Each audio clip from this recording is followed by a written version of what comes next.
Okay. All right, so today we're going to be talking about our three-dimensional figures. So this entire unit will be about our three-dimensional figures. And how to find their surface area, lateral area, and their volume. So today we're just going to be talking about surface area and lateral area of our prisms and cylinders. So our prisms and cylinders are going to have something in common. Our prisms are going to be some rectangular shape, usually sometimes triangular prisms, but they have two bases, right, on either end.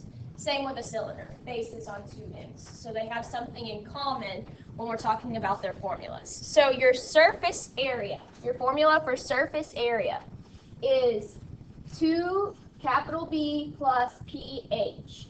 Capital B stands for base area. So if this is my prism, this red would be the base, and you would find the area of that piece and plug that in for the capital B. And since there's two bases, you multiply it by 2, right? So that would find the area of each shape, top and bottom. Plus, you're going to multiply it times the perimeter of that same piece, the base, which is going to be the bottom edges of all of the lateral faces, and multiply it by the height of the figure. Remember, your height should be perpendicular to your base, right? So it's going to have to be this side here. All right, and then for our our surface area of cylinders, it's the same formula, but remember, in a cylinder, my base is what kind of a shape? A circle. So when it says to find the area of the base, it's not going to be length times width or base times height like it is for a rectangle, right? How do you find the area of a circle? Pi r squared. Good. So for the base area, it'll always be pi r squared. And for perimeter, we don't call it perimeter in a circle, right? We call it circumference. So the circumference of that circle is always 2 pi r times the height. So it's the same formula, but in a cylinder, your bases are always circles. So you can replace the base area with the area of a circle formula, and the circumference with circumference formula for a circle. Okay. Here's my map. And then for our lateral area, you're not going to include the area of your bases. So if you notice, it's just the second part of the formula. So your lateral will exclude the bottom, and it's matching on the top. Okay. And the same is true for your lateral area of cylinders. It's just the second half of the formula because you're going to exclude the two bases. So surface area is going to be everything including the bases. Lateral area will be everything except the bases. All right. Okay, so we've got our formulas here. Okay, so first we're going to talk about this shape here. Okay, my base is not a circle, so this would be a type of prism. A prism is a polyhedron with two congruent faces that we call the bases in our figure. So there's always going to be two faces that are congruent, and those are what we're going to consider as our bases. These two bases are going to run parallel to one another, so they should be on opposite sides of the 3D figure. So the bottom and the top here run parallel to one another. The other faces are what we call lateral faces. So in this rectangular prism here, the top and bottom are considered my bases. The back, the front, and the left and right are considered lateral faces. So your lateral faces are any of the faces except the bases. Okay. The segments that connect these vertices are what we call lateral edges. So this line segment here, and here, and here, and here on our figure are what we call lateral edges. And you can see where it points to that in your picture for this figure as well. Okay, so like I was just telling you a little bit ago, the surface area is the sum of the area's bases, all of them. Okay. while the lateral area is going to be the area excluding your two bases. So in your cylinder, you'd leave out the two circles. In this rectangular prism, you'd leave out the top and bottom. In a hexagonal prism, you'd leave out the top and bottom, right?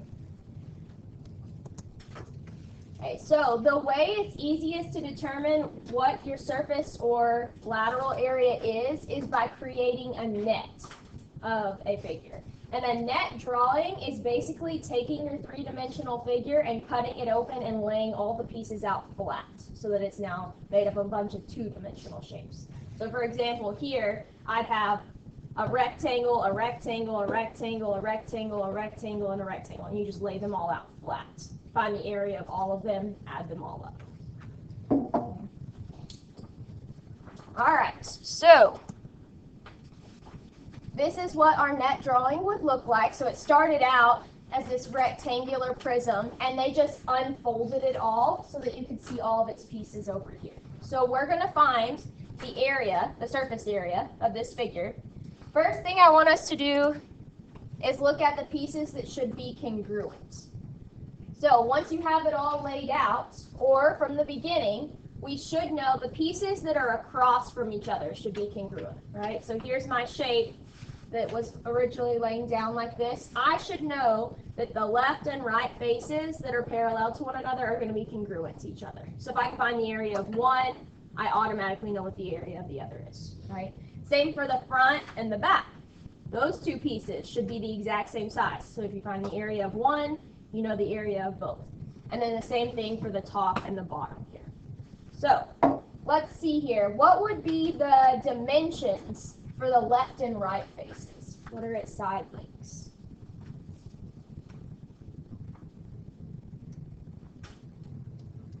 Yeah, 6 and 2. What are the dimensions of the front and back faces? So that'd be this piece here.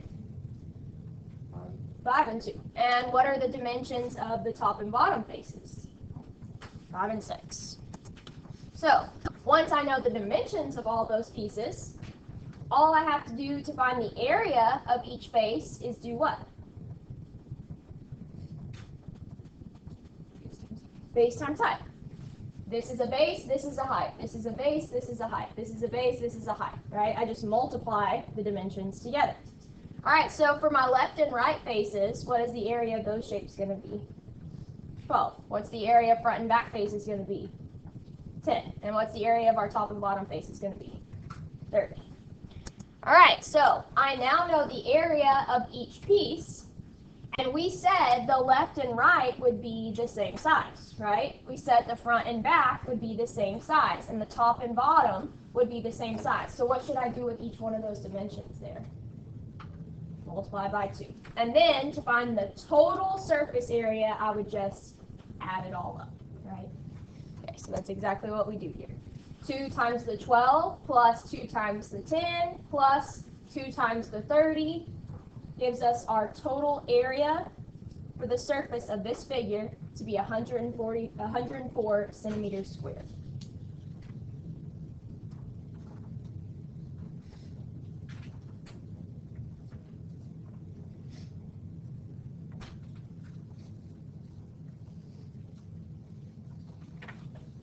All right, then at the bottom of this page, it talks about 2 different types of prisms. So if you see, they drew pictures for you there of 2 different types of prisms. One is called a right rectangular prism.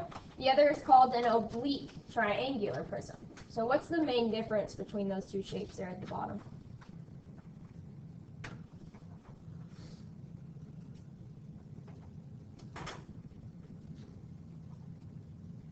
Anybody tell me a difference between the 2 pictures on the bottom of the page?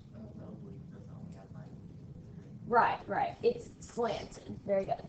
So, keeping that in mind, whenever we go to find the area here in a little bit, if I'm going to need the height of the shape, the height has to form a 90-degree angle, right?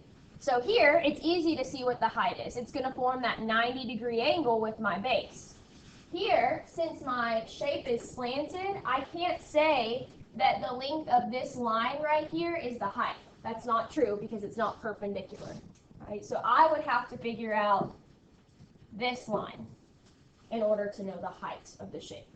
And both of our formulas on the front page require us to know the height. So if they ask you to find the height, realize you're looking for a line perpendicular to the base, not maybe the actual edge if it's an oblique type of prism.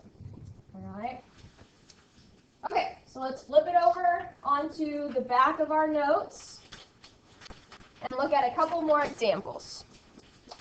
All right, so it says to find the surface area of this prism. And so this one is a right prism, so our height will actually be a lateral edge. So first thing that we're going to probably need to do is find the area of the base, right? So what is our formula for area of a shape like this?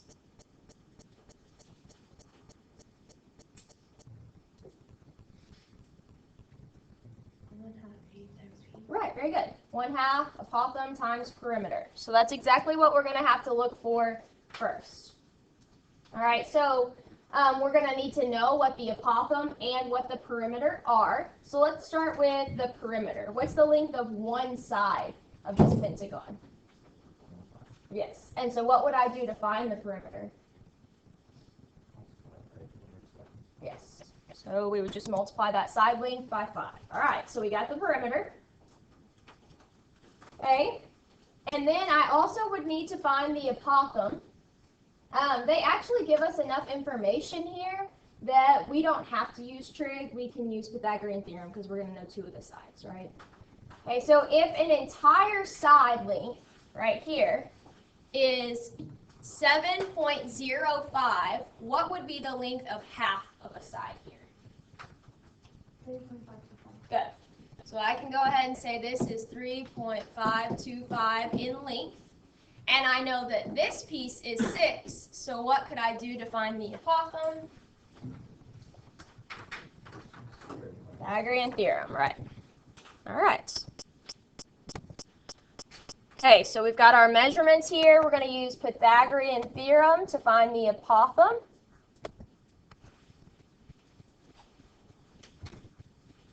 So I'll have to square the 2 numbers that I do have a value for and then subtract, right? I've noticed on the last couple of tests and quizzes, when you guys have had to use Pythagorean theorem, I have a couple of people that are subtracting before they square. We can't do that, right?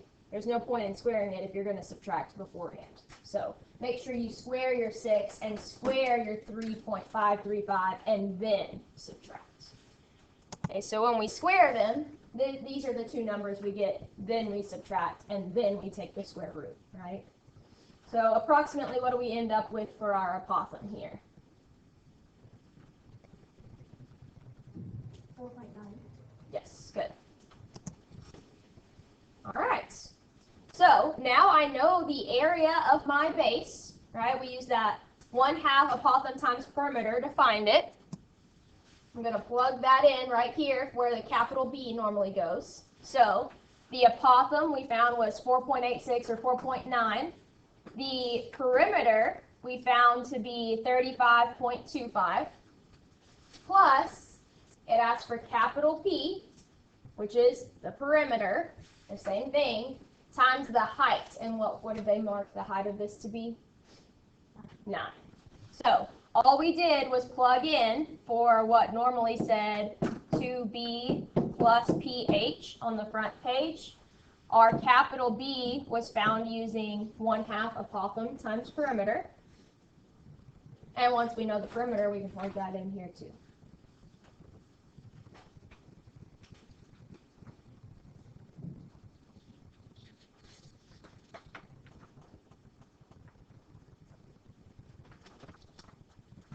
All right, so let's look at that next example. Okay, the next one says, oh, sorry, we've got a little section to fill in first. Now we're going to talk about our cylinders. A cylinder is a solid, as we know, that has circular congruent bases, right? These are going to be the bases that run parallel to one another. The height of your cylinder is this outer edge out here. You can see it marked on the shape up here. Okay, so whenever you're finding your surface area, kind of like when we took this shape and unfolded it all and made a net, if you were to do that here, this is what your net drawing would look like. So your net drawing, basically, if you think of it like you have a can here, a wrapper, like a label that would go around the outside here, if you were to rip it off and lay it out flat, ends up looking like a rectangle, right? And then you have your two circular bases on top and bottom. The radius of your base is the radius of the cylinder. So whenever you are asked to plug in for R, it's the radius of whatever your circles are. Okay. This piece here is what we would call the lateral face, that part that makes the rectangle, because remember, lateral area excludes your bases. So the lateral area of a cylinder is just the area of the curved part, basically. All right. Okay, so now let's look at an example of a cylinder type problem. All right, so this one says that we're going to take some compact discs and wrap the stack using shrink wrap. Each disc has a cylindrical height of 1.2 millimeters and a radius of 60 millimeters. What is the minimum amount of shrink wrap needed to cover the stack of the 20 discs? Okay, so if they're covering the whole stack of discs, that would mean they're covering the top and the bottom too, right? So I'm finding surface area, not just lateral area. So remember, our formula for that was S is equal to 2 pi r squared plus 2 pi r h. Okay, so the only thing we don't know in 2 pi r squared and 2 pi r h is the actual height once I stack all these discs, right? Okay, but they did tell us each one had a height of 1.2, and they said there were 20 discs, so what could I do to find the height? Very good. So we would get a height of what? 24. Very good. All right, so now that we know the height, and they gave us right here that the radius was 60, I have everything I need. I just need to plug it into the formula. So our formula, again, is that 2 pi r squared plus 2 pi r h, where we know that r is 60, and you guys just told me that the height would be 24. So I just substitute that into the formula. So we've got 2 pi 60 squared plus 2 pi 60 times 24, and we should get 31,667.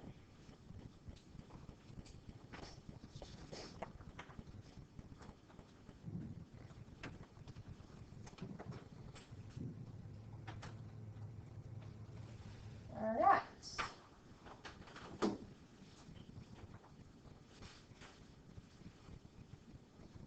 Okay, we got one more example to look at.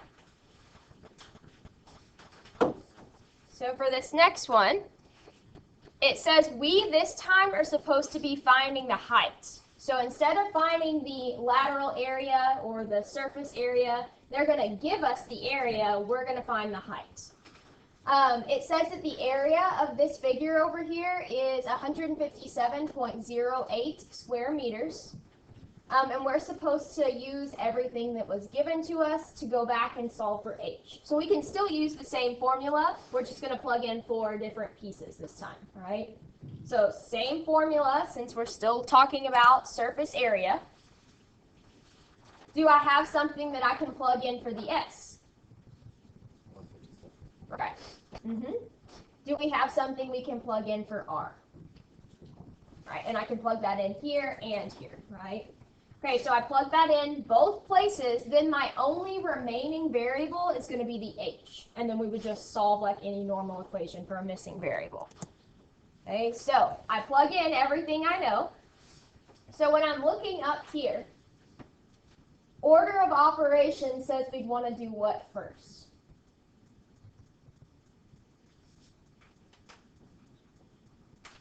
What do we want to do? Square. We'd square first. So I'd square the 2.5, and then we would multiply, right?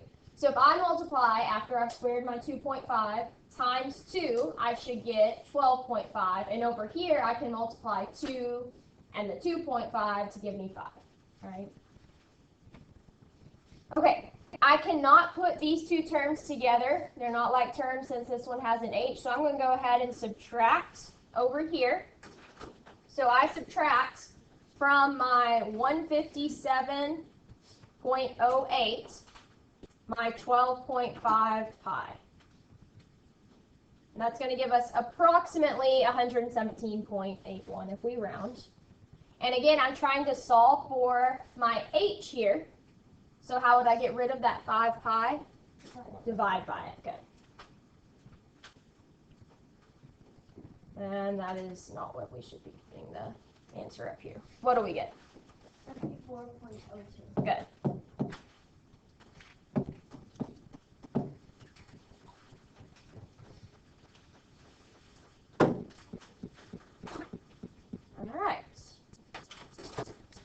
So we can use these formulas to solve for the missing height or the missing radius or missing base, but we also can use it to find lateral or surface area. Again, remember your lateral area is everything except the bases. Your surface area includes everything, including the bases. All right?